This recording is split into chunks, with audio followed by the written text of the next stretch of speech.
사건이 발생하여 강화에 상륙했다가 몽고 대부도에 와서 주민들을 침탈하는 몽고군이, 그래서 대부도 관노 순경이 거사하여서 몽골군을 6명을 살해하고 반란을 일으켰다.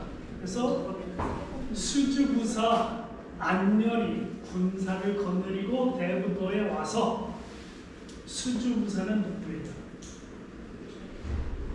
이 수원을 관할하는, 그러니까 남양 도호부사보다도 한 직급 높은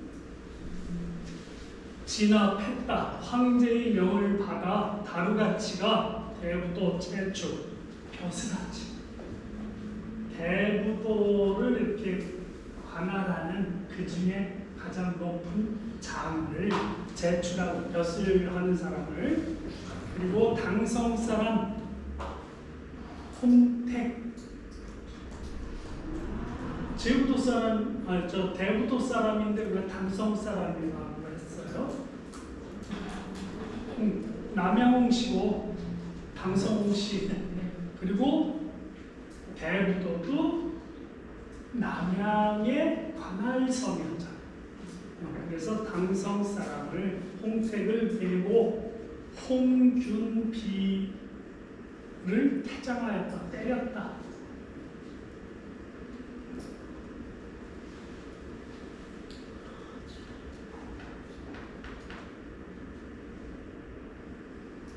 전쟁이 끝나고 개경으로 환도 돌아가는 과정에서 삼별초의 난으로 영흥도 삼별초군은 개경 조정의 심각한 위협이죠. 개경으로 돌아갔지만 무신들이, 군인들이 우리는 몽고하고 화해를 할 수 없어. 그 바로 강화도나 영흥도는 개경하고 얼마나 거리예요? 하루에 가는 거리일 수 있잖아요. 그래서 조목연합군은 김방경을 주도사, 영흥도 남녀노소 1000여 명을 사로잡았다.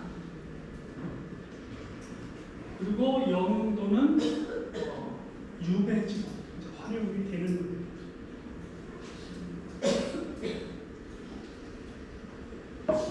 왜 이거를 힘들여서 알아야 하느냐면, 이 화성 남양 사람들의 기질이 이미 이 시기에 와서 이미 만들어져 있었지만 강화된다는, 삼국시대 당나라가 쳐들어와서 조선 남양 사람들이 당 세력에 대한 어떤 그 인식, 그리고 고려 때 몽골군에 대한 적개심, 이런 것들, 거기다가 바다를 개척하는 강인한 정신이잖아. 이런 것들이 남양지 현지인들의 배태된 정신으로 작용을 했다. 이제 외부가 쳐들어와요. 몽고군이 이제 이렇게 삼별초는 넓어져서 이제 몽고 조정에서 좀 편안하게 살 수 있을까 했는데, 1350년 충정왕 때, 요 충자 들어가는 왕은 몽고 왕족의 손자들이잖아요. 피를 받은. 그리고 이 충선왕, 충정왕, 이 사람들은 몽고 조정에서 왕위를 주는 거예요. 너는 충렬이라고 해라, 충정이라고 해라, 이렇게. 어느 때는 왕을 줬다 뺏은 놈을 또 다시 줘. 이러니 고려 조정의 왕권이 제대로 살겠어요. 결국은 조선의 양도되는 거죠. 이전에는 간헐적으로 출몰하던 왜구가 본격적으로 나오는 겁니다. 1351년 충정왕 때 남양구 쌍부연 출몰을 해요. 남양, 쌍부는 어디라고 그랬죠? 우정 장안지역. 남양만 일들, 그 전날 자연도와 삼목도에 침입하고 분탕질한 왜구들이 남하하는 거죠. 자연도 어딜까요? 비행장이 있는데요. 영종도. 근데 당시에는 자연도라고 했어요, 그 섬을. 근데 서신에 있는 영종진을 자연도로 옮겨가요. 그래서 자연도라는 이름을 버리고 영종도라고 하는 뭔가 이름세 받아와야 돼요. 아니면 섬을 끌고 와야죠.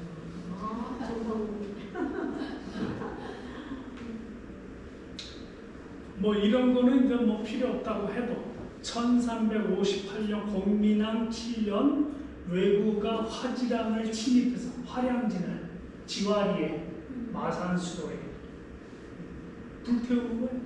그러니까 고려 말기에 얼마나 그 권력이나 뭐 왕권이나 이런 것들이 미약했겠어요. 왜구가 불을 지르고 수군 기지를 1377년 우왕 때 5월 왜구 100여 기가 남양 안성현 종덕현을 침입해요. 왜구가 말을 타고 왔다라는 거예요. 배에다가 말을 싣고 다니는 남양도 안성, 지금 수원 뒤에 안성을 얘기하는 거예요. 거기에 이제 종덕현 이런 데를 침입했다. 말을 100여 마리를 탄 왜군이라고 할 수는 없고 왜적들이 또 강화에 침입해서 코앞에 있는 개경정부를 놀라게 하는 거예요. 고려 조정을. 그로 인해서 1378년 또 남양에 연차적으로 와요. 1377년, 78년 남양에 상륙한 왜구가 수원무, 지금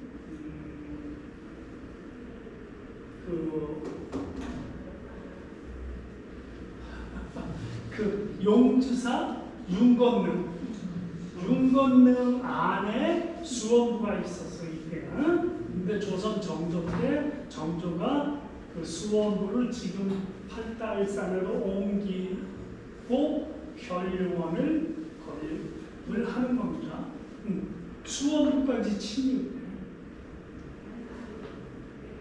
그래서 부사 신인도는 도망가고 왕비는 대항했지만 패하였다. 조정에서 밀직부사 박수경을 보내 싸우게 했다.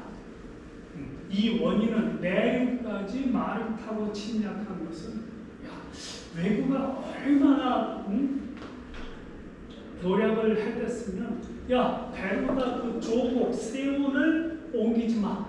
그냥 내륙으로 우마차로 해. 여기서 빌미가 나오는 거예요. 그러니까 이 왜구들은 배를 타고 이렇게 바닷가 마을을 털어먹고 해야 하는데 털어먹을 게 없잖아요. 전부 그 쌀 실은 배, 이런 특산물 실은 배들은 전부 배들이 안 다니고 내륙으로 우마차에 실어서 다니니까. 그래서 내륙을 왜구들이 침입을 하는 거예요, 본격적으로. 그런데 이 왜구가 본격적으로 일어난 거는 삼별초가 망하면서요. 그러니까 삼별초 잔존 세력들이 왜구하고 결탁을 해서 왜구들을 이끌고 다녔을 것이다. 그리고 우리 역사가들은 그거 안 하죠. 그렇게 기술을 안 한다. 그리고 또 그 선별적 분들이 고려 조정에 반대하여서 노력을 해서 일본에 갔다가 쌀도 주고 뭐 귀금속도 주고 하지 않았을까요? 그런데 봉건주의에서는 내 나라 왕의 명령을 받드는 사람만 우리 백성이잖아요. 그러니까 선별초가 잔존 세력은 노략 지급을 하고 뭐 이러니까 뭐예요? 그냥 외적, 수적. 이로 인해서 뒤에서도 뭐 얘기가 나오겠지만 섬을 비우는 공도 정책이 나오게 됩니다. 또 그 외국들이 털어먹고 이러니까, 그리고 외국들이 본격적으로 섬에 근거해서 하니까 섬에 들어가지 마.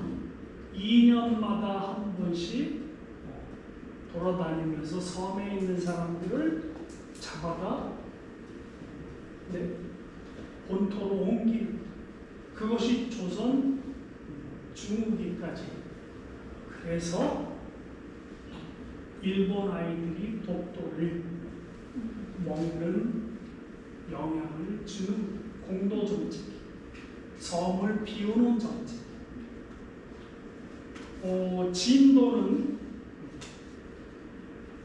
진도 국민이 전부 영암으로 이주를 해요. 그리고 거기에서 진도 군을 운영을 하는 거야. 영암 땅에서. 그거 외적들이 하도 침탈을 하니까. 그런 정도로 우리 조선도 그런 국방 정책이 좀 완전히 나약했던 시기가 있었어요.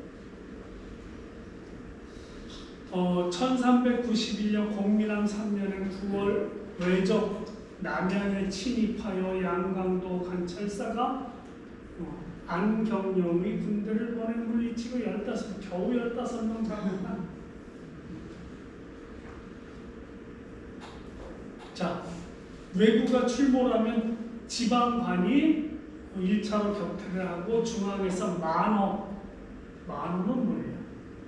그리고 이순신 장군의 만호진, 수군진, 그 벼슬아치가 만호.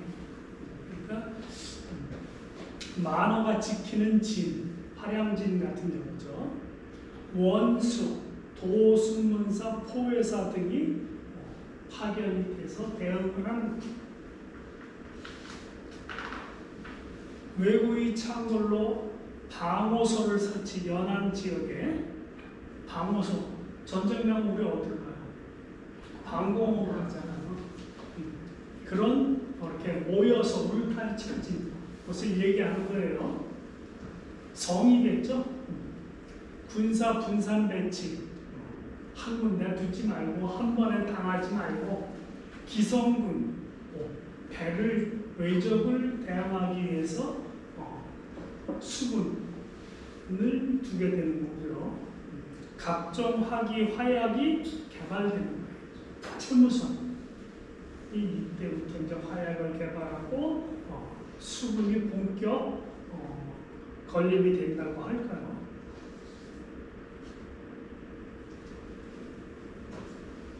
그리고 이 당시만 해도 읍성이 없어요. 평지성. 다 외적이 나타나면 산성으로 들어가서 거기서 군대를 결성을 해서 적의 통틀을 통해서 전투를 하거나 하던 건데, 읍성을 쌓아. 그래서 그냥 현장에서 군인들하고 주민들이 같이 싸우는 거예요. 대표적인 읍성이 충청도에 남아있잖아요. 홍성, 대리읍성, 또 여기 면천, 당진 쪽에 아산만하에 면천읍성, 이런 해안 고을의 읍성이 축성이 돼요. 그게 조선 시대까지. 그래서 세종이 세자 시절에 충청도 이 천안 이 충청도 연안 일대를 개전 감독관 시찰하러 이렇게 가기도 해요. 고려시대 사용된 당성, 청명, 산성, 백곡리 토성에서 신라말 고려시기 제작 기와가 출토되고 당성에서는 12세기 청자, 녹갈, 색조, 화영, 접시, 조각 요 편이라는 깨진 조각이라는 거예요. 15세기 점열, 문이나 분청사기 고려 조선 초기 사용된 외부의 방어에 적극 대응하던 유적들이다. 근데 당성에서 조선 시기가 극히 출토되지 않아요. 그리고 왜 그럴까? 그래서 조선 왕조실록을 이렇게 남양 당성을 이렇게 넣어서 검색했는데 세종실록에 남양에 고당성이 있다. 여기만 하나만 나와요. 옛날 당성이 있다. 그러니까 조선 시기에는 당성이 이렇게 쓰이지 않았던 것 같아요. 그리고 외군도 안 왔던 것 같고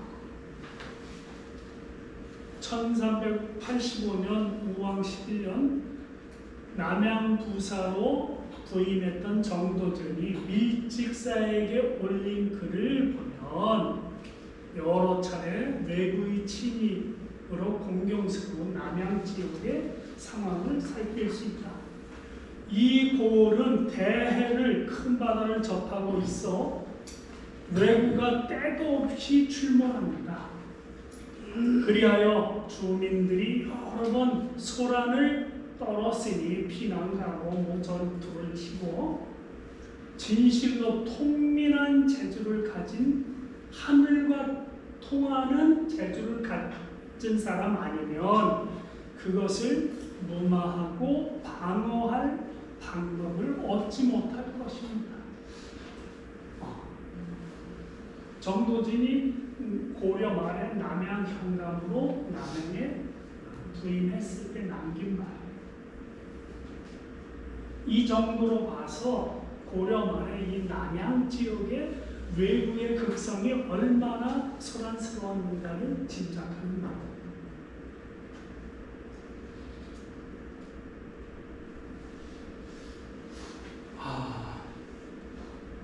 남양 지역의 성씨를 좀 살펴봐야 되는데 주종인 남양 홍씨겠지만 이제 이 내용에서도 남양 화성의 성씨가 있는데 이 자료는 30회 분량으로 제가 편성을 한 거였는데 금년에는 한 13번으로 이렇게 하려고 해요. 그러니까 뒤집박고 왔다 갔다 하는데 어차피 한번 보고 가겠습니다. 남양을 본관으로 토성, 본래 남양을 본관하는 성씨는 홍송, 방박, 최서오 7성이 있었으나 현재 오시성은 사라졌다. 이게 이제 조선 시기에 들어와서 이렇게 성을 분류를 합니다. 그런데 당나라 때 남양을 통해 유입된 8성, 8학사 얘기한 거예요. 혹은 10가지 성, 10학사라고 해요. 근데 주종된 설이 8학사예요. 그래서 8학사라 해서 643년 고구려 보장왕 2년 때 당나라 태종이 고구려의 요청을 받아들여서 8명의 학사를 보냈는데 그 8명의 학사가 전부 이름을 경이라 했고 이렇게 성을 붙여서 곽경, 원경, 미경 뭐 이런 식으로 한반도에 귀환을 했다. 이런 얘기예요. 그러니까 파락사설이 가장 신빙성이 있고 여러 번 등장합니다. 그런데 그 중에 남양 홍씨만 이 남양의 근거에서 대성이 되었죠. 신라가 도예지사를 청할 때 태종이 파견한 파락사, 여기 이제 기술하는 자료에 따라서 조금 다른 거예요. 그런데 고려가 당나라하고 막 싸우는 시기에 당나라에 우리 파락사 좀 보내서 우리 문화 문물을 좀 돈독하게 읽어줘, 이런 요청을 했을까요? 시기가 약 68년 차이가 나요. 이건 신라라는 거죠. 신라 시대 때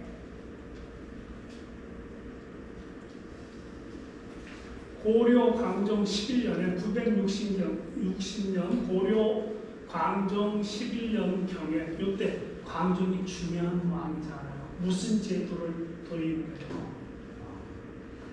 과거제도.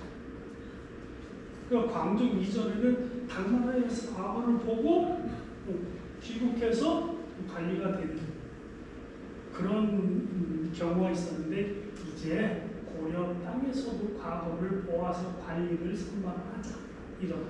그리고 광종 때 많은 돈도 발행이 되고 화폐 발행도 하고 뭐 제도를 많이 개혁을 해요. 고려 때 8명의 성씨가 고려에 사신을 왔거나 반란을 피해서 고려에 기와 정착했다는 설도 있어요. 그러면 이거는 몇 년도입니까요? 643년, 여기는 960년, 한 300년 차이 있잖아요. 그러니까 고려 때도 많은 당나라에서 성씨가 유입이 되었다는 거고, 이 당나라도 그 내분이 엄청났잖아요. 그래서 그 일족들이 고려로 유입이 돼. 그런 얘기를 하는 거예요. 우리 간민수 선생이 간씨, 자기는 그렇게 검색을 해보니까 그 당나라에서 온 성씨고, 그 당나라에서 온 성씨들이 많을 거예요. 또 원나라에서 온 성씨도 있을 거예요. 이렇게 신라 때 온 파락사, 십학사가 있었을 것이고, 고려 때 온 팔성, 십성이 있었을 것이다. 똑같아요. 고려 중엽, 북송의 팔성이 왔다. 위지, 모원, 노홍, 장곽, 이, 신, 여기도 있잖아요.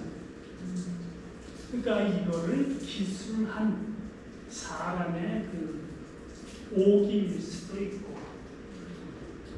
또 각 성씨마다 우리 조상은 이때쯤 왔다고 하더라, 이게 기록이 된 거죠. 그 의형제를 맺어서 모두 경연하였고 우리나라에 건너와 살았다는. 자, 남양을 관양으로 번양하는 남양 홍씨 동족촌이 형성되고 확산되는 유래가 기원지설로 남양에 많이 살았어요. 그러니까 우리는 남양을 본관으로 해서 남양홍씨를 하자, 남양박씨를 하자, 남양방씨를 하자. 그러니까 옛날에는 정보통신이 많이 발달되지 않았잖아요. 한 지역에 시족을 이뤄서 살면 그 동네 이름을 따서 우리는 뭐 수원 최씨 할 거야. 그 수원 최씨들 보면 지금 수원 최씨도 있고 수성 최씨도 있어요. 그거는 어느 때인가 수성 최씨가 수원이라는 진영보다 윗시기에 있었잖아요. 그러니까 수성칠시, 수원칠시, 나는 수원칠시인데 그거는 현실에 맞게끔 고려시 이후에 지명을 수원칠시로 했다고 보면 수성칠시일 거예요. 근데 그 이제 세거지 중심으로 자기 본관이 만들어지는 거고, 또 당상관 벼슬을 하면 파도를 할 수 있어요. 원래 뭐 남양 홍신대, 나는 이 할아버지를 기점으로 해서 남양 서씨로 할 거야.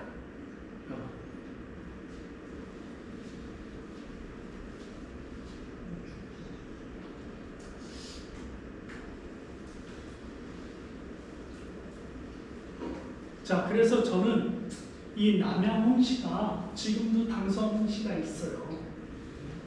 원래 이 발악사 때 건너온 당나라 사람 홍천하를 시점으로 해서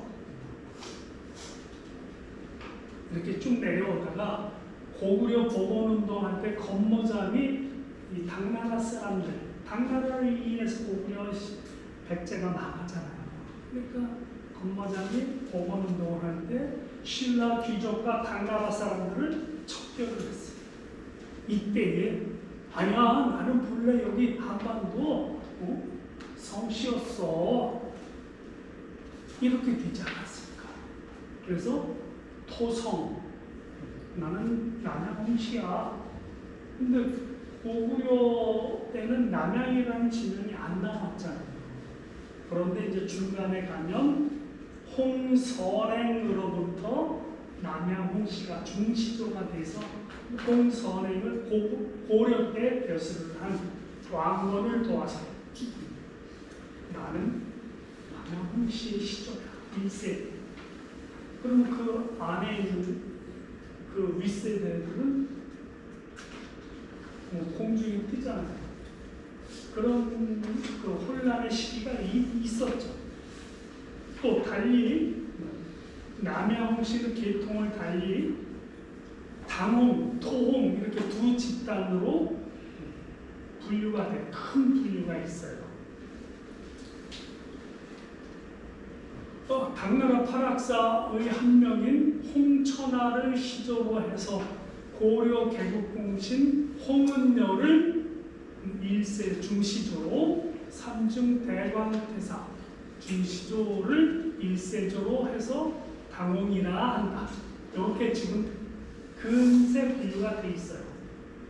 요 토홍, 이보다 300년 뒤 고려 고종 때, 고려 말에 홍선행 금오이 별장을 시조, 나는 남양홍씨인데 토홍이다, 이런 분류를 하고 있죠. 근데 여기 보면 삼중대광태사, 여기 청원리 가면 방신의 비가 있어요. 시조비가 거기도 삼중 어쩌고 나와요.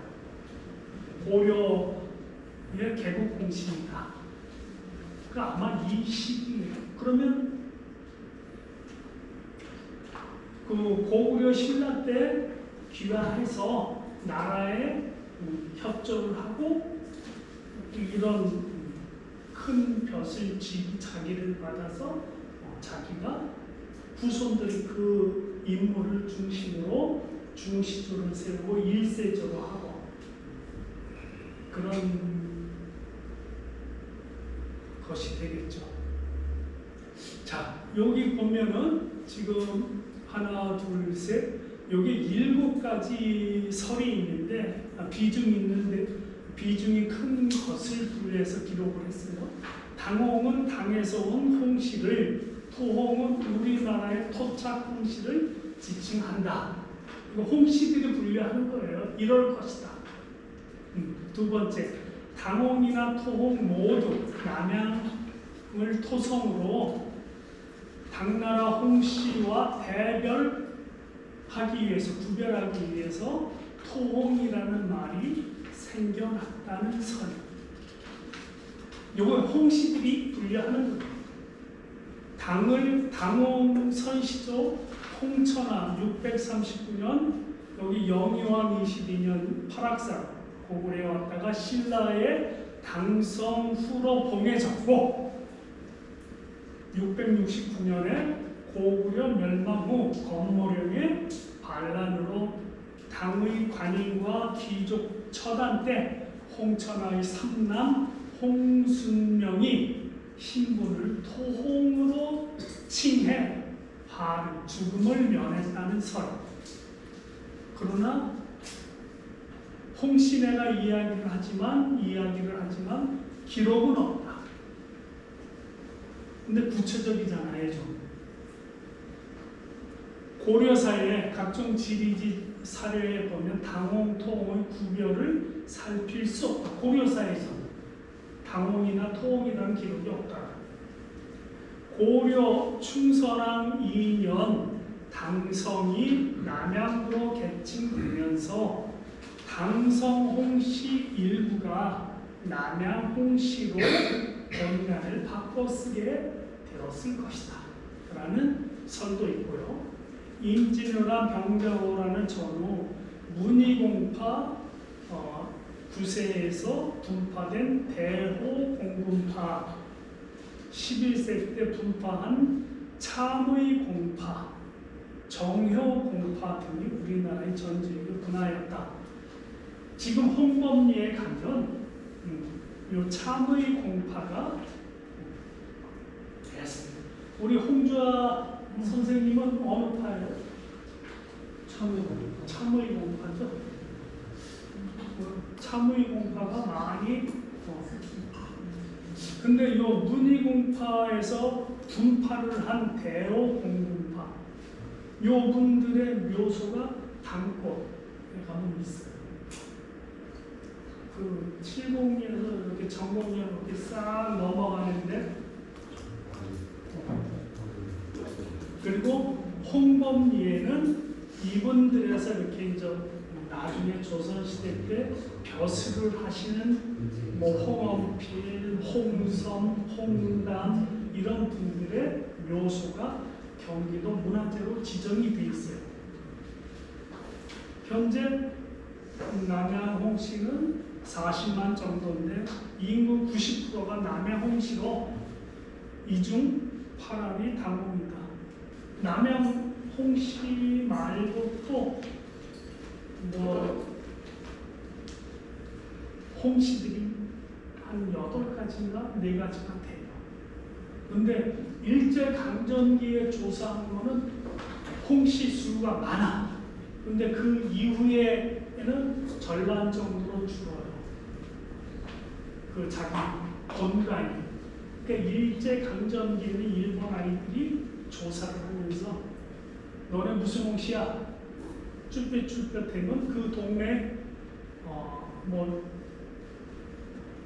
서산에 살았다 그러면 그래 너 서산 홍씨야 이렇게 하지 않았습니다. 공터리로.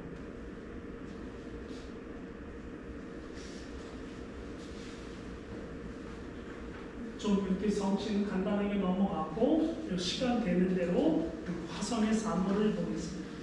정도전은 남양은 해향다 했어요. 바다의 고향이다. 그러니까 얼마나 바다가 풍부했겠어요. 그리고 당나라로 오는 바다의 도착지고. 자, 뒤에서 나오겠습니다만 그 은수포 포구에 율도가 있어요. 밤섬. 지금은 밤섬이라고 그러는데 그게 한자로 율도라는 기록이 있는데 그 중에 지금은 다 없어진 것 같아요. 섬을 옛사람들은 기록을 했는데 우리 후손들은 그냥 거기 바다를 막았으니까 산업 단지 하면서 그 흘리로 이렇게 했던 것 같아요. 밤섬이 없어요. 그게 근래예요. 2000년도 전후하면서.